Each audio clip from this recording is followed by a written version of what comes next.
अक्सर एक सवाल आता है कि जब किसी डिवोर्स के मामले में न्यायालय जब परमानेंट एलिमनी बांधती हैं हस्बैंड के खिलाफ, तो उसके लिए क्या ग्राउंड्स होना चाहिए? क्या क्या चीजें हैं जो कि मायने रखती हैं?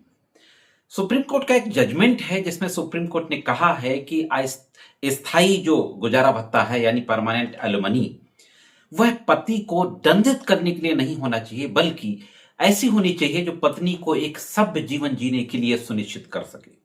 तो साथियों, मैं करीम अहमद सिद्दीकी एडवोकेट एक बार फिर हाजिर हूं आपके बीच में अपने YouTube channel legal and social awareness में ऑनरेबल सुप्रीम कोर्ट के इसी महत्वपूर्ण फैसले की जानकारी के साथ।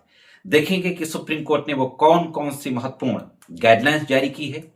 अगर आप किसी भी तरीके से लॉ फील्ड से जुड़े हुए हैं तो ये जानकारी आपके जरूर काम आएगी। अगर आपका मैट्रिमोनियल डिस्प्यूट चल रहा है तो भी ये वीडियो आपको देखना चाहिए। तो जुड़े रहे आखिरी तक, देखते हैं कि पूरा मामला क्या था और फाइनली सुप्रीम कोर्ट के द्वारा किस तरीके का आदेश दिया गया। वैसे तो जो डाइवोर्स का जो प्रोविजन है हिंदू मैरिज एक्ट में सेक्शन 13 के तहत जब डाइवोर्स ग्रांट करती हैं तो परमानेंट एलिमनी की धनराशि क्या होगी इस संबंध में कोई प्रावधान नहीं दिया गया।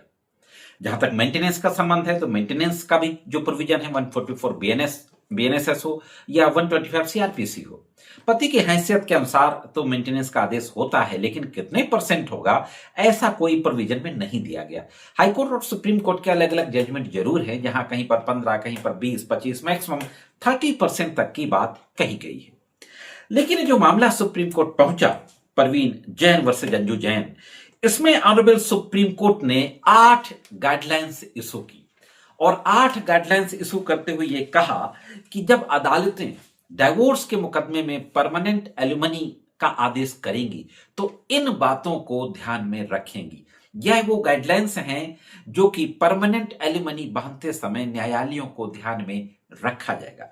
साथियों, सबसे पहली बात न्यायालय ने कही कि दोनों पक्षों की सामाजिक और वित्तीय स्थिति, सोशल और financial status both the parties का देखा जाएगा। दूसरी बात, पत्नी और आश्रित बच्चों की उचित जरूरतें, जो रीजनेबल नीड्स होंगी वाइफ की और चिल्ड्रन की, उनको भी ध्यान में रखा जाएगा। तीसरी बात, पक्षों की व्यक्तिगत योग्यताएं और रोजगार की स्थिति, दोनों पार्टीज की इंडिविजुअल जो उनकी एजुकेशन है वो क्या है, उनकी स्किल क्या है और उनके रोजगार की स्थिति क्या है, इस बात को भी अदालतें देखेंगी। आवेदक के स्वामित्व वाली स्वतंत्र आय या संपत्ति, जिन्होंने आवेदन किया है डाइवोर्स के लिए, उसकी इंडिपेंडेंट इनकम की क्या स्थिति है, उसकी प्रॉपर्टी क्या है। वैवाहिक घर में पत्नी द्वारा भोगा जाने वाला जीवन स्तर, मेंटेनेंस के मामलों में भी ये बात कही जाती है कि हस्बैंड के घर में वाइफ किस लेवल का जीवन अपना जी रही थी, तो ये परमानेंट एलिमनी का आदेश करते समय भी देखा जाएगा कि जो पत्नी थी वह जब हस्बैंड के घर में रहती थी तो उसका लाइफ स्टैंडर्ड क्या था, जीवन जीने का स्तर क्या था। चौथी बात सुप्रीम कोर्ट ने कही अपने जजमेंट में, पारिवारिक जिम्मेदारियों के लिए किए गए किसी भी रोजगार के त्याग। अक्सर हम लोग देखते हैं कि जब शादी हो जाती है, वाइफ भले ही कामकाजी हो, रोजगार में हो, शादी होने के बाद स्पेशली जब बच्चे वगैरह होने होते हैं तो वो अपने रोजगार को त्याग देती हैं। कहीं कहीं तो घर की देखरेख की वजह से भी पत्नियां अपने रोजगार को त्याग देती हैं। तो कोर्ट ने कहा कि इस बात को भी ध्यान में रखा जाएगा कि क्या पत्नी ने कुछ ऐसा त्याग किया है। गैर कामकाजी पत्नी के लिए उचित मुकदमेबाजी की लागत, अगर पत्नी डोमेस्टिक घरेलू महिला थी, एक हाउस वाइफ थी, तो मुकदमेबाजी जो हुई उसमें उसकी लागत कितनी आई होगी, इस बात को भी ध्यान में रखा जाएगा। पति की वित्तीय क्षमता, उसकी आय, भरण पोषण की जिम्मेदारियां और देनदारियां, असेट देखी जाएगी, लायबिलिटी देखी जाएगी, फाइनेंशियल स्थिति, पर मंथ इनकम, इन सारी चीजों को देखा जाएगा।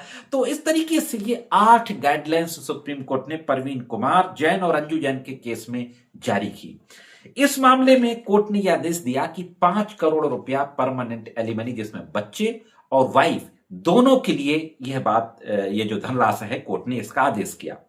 न्यायालय ने भी कहा कि उपरोक्त कारक कोई सीधा साधा फार्मूला नहीं बनाते। ये बात और कही कि ये जो गाइडलाइंस हैं ये कोई सीधा साधा फार्मूला नहीं है, बल्कि स्थायी गुजारा भत्ता तय करते समय दिशा निर्देश के रूप में काम करते हैं। At the time of the passing of the order for the permanent alimony, ये चीजें हैं जो काम करेंगी। कोर्ट ने एक बात और कही कि परमानेंट एलिमनी की जो राशि होगी इस तरह से तय की जानी चाहिए कि पति को दंडित ना किया जाए, बल्कि पत्नी के लिए सभ्य जीवन स्तर सुनिश्चित हो सके। कोर्ट ने कहा, जैसा कि हमने केरल ज्योति मेन सुप्रीम कोर्ट का एक मामला था, उसमें कहा यह सुनिश्चित करना भी आवश्यक है कि स्थायी गुजारा भत्ता की राशि पति को दंडित ना करे, बल्कि पत्नी के लिए एक सभ्य जीवन स्तर सुनिश्चित करने के उद्देश्य से बनाई जाए। इस तथ्य को देखते हुए कि पत्नी बेरोजगार थी, गृहिणी के रूप में काम करती थी, जबकि पति एक फॉरेन बैंक में था जहां से प्रथमा 10 से 12 लाख रुपया उसको वेतन मिलता था, न्यायालय ने विवाह विच्छेद के समय 5 करोड़ रुपया एकमुश्त धनराशि का आदेश दिया। तो यह थी दोस्तों एक महत्वपूर्ण जानकारी डिवोर्स के मुकदमों में डिवोर्स का आदेश करते समय परमानेंट एलिमनी बांधते समय न्यायालय किन बातों का ध्यान रखेंगी। कैसे लगी कमेंट्स करके जरूर बताएं। चैनल में नए हो, वीडियो को पहली बार देख रहे हैं तो चैनल को सब्सक्राइब करके घंटी के बटन को दबाकर ऑल पे जरूर सेट कर दें। आज के एपिसोड में सिर्फ इतना ही। मिलते हैं किसी अन्य एपिसोड में कानून की कुछ अन्य जानकारियों के साथ। तब तक महत्वपूर्ण कानूनी जानकारियों के लिए देखते रहें लीगल एंड सोशल अवेयरनेस।